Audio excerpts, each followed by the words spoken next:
우리 제주도는 아름다운 곳이기도 하고 아픈 곳이기도 하죠.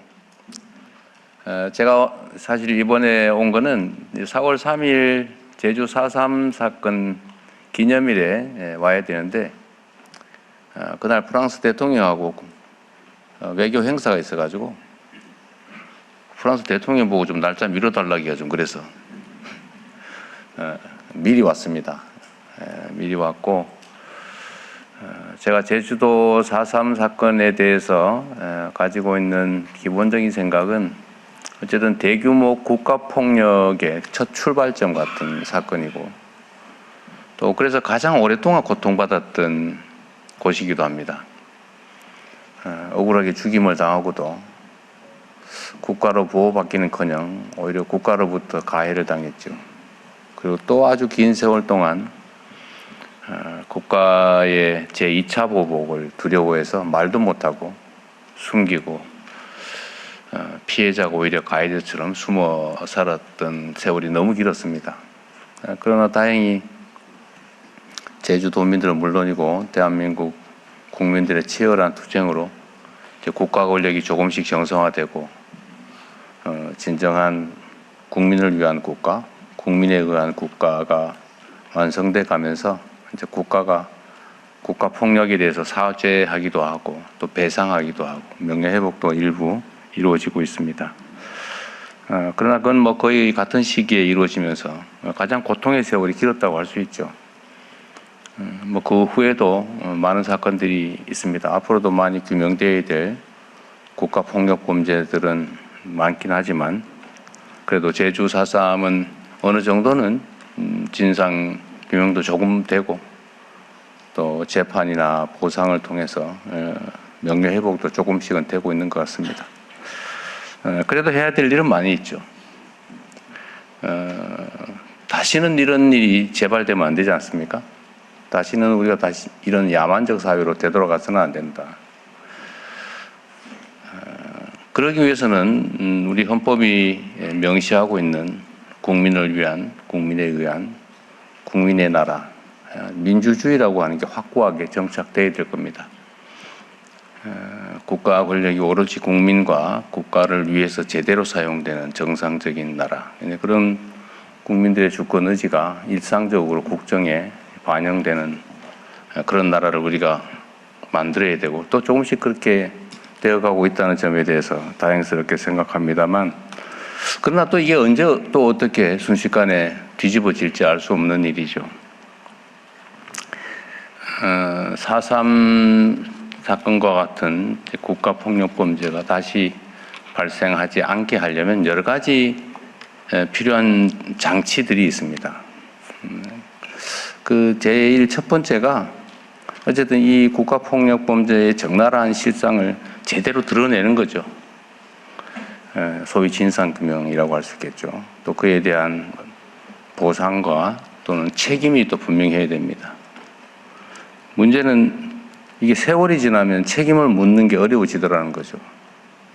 제가 뭐 정치를 시작하기 전에도 제주 4.3에 대해서 어쨌든 뭐 소설을 보거나 선배들의 이야기를 듣거나 등등을 알게 됐지만 이 4.3에 대한 재발 방지 또는 광주 5.18과 같은 작년 12.3 재작년이죠. 12.3 사태와 같은 이런 일을 다시 일어나지 않게 하는 가장 좋은 방법이 뭘까를 저는 나름 고민을 한 결과로 여러 가지가 있지만 아주 구체적이고 현실적인 방법은 시효를 없애는 거겠다.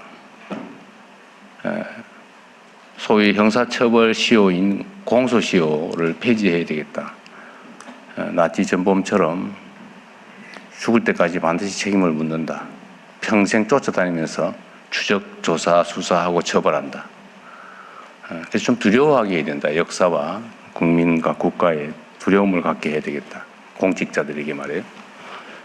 그 점 하나 하고 두 번째는 배상을 해야 되겠다. 그래도 자식이 뭔 죄가 있냐. 그럴 수 있잖아요. 그죠? 자식은 죄가 없죠. 다만 가해자의 재산을 상속받아서 또 그걸 누릴 필요는 또 없잖아요. 상속재산 범위 내에서는 자손 만대 책임지게 하자. 그러다 이게 너무 많은 부분에 이렇게 하면 안 되겠지만 최소한 국가가 국민이 맡긴 권력으로 국민에게 가해하는 행위, 국가폭력 범죄, 국가폭력에 의한 인권침해 범죄 이런 데에 대해서는 민사 소멸시효도 좀 폐지하자. 이게 제 생각이었습니다. 아주 오래된 생각이었는데 제가 당대표를 하면서 이제 거기 조금 이제 구체화돼서 입법으로 아마 그때 그 후인가 통과가 됐는데 이제 거부권 행사로 무산되긴 했습니다. 그러나 이제 대통령이 됐고 국회가 또 다수의석이고 여기 제주도 국회의원 세 분도 다 전적으로 동의할 텐데 이제는 뭐 가능하겠죠? 네. 이제 해야죠. 박수도 한번 안 치시나요?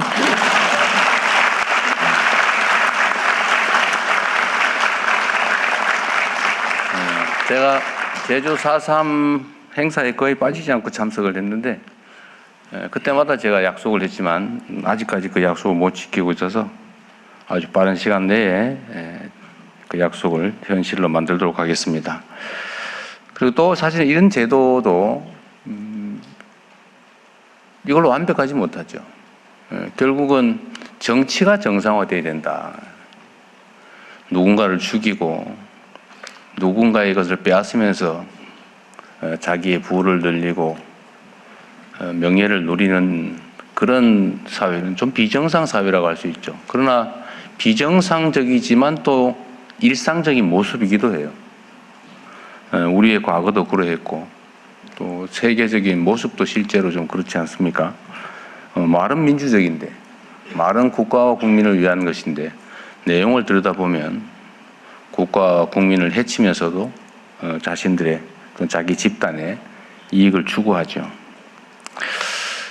지금 뭐 우리 사회에도 그런 거 많습니다. 하는 말은 그럴싸한데 내용은 반대예요.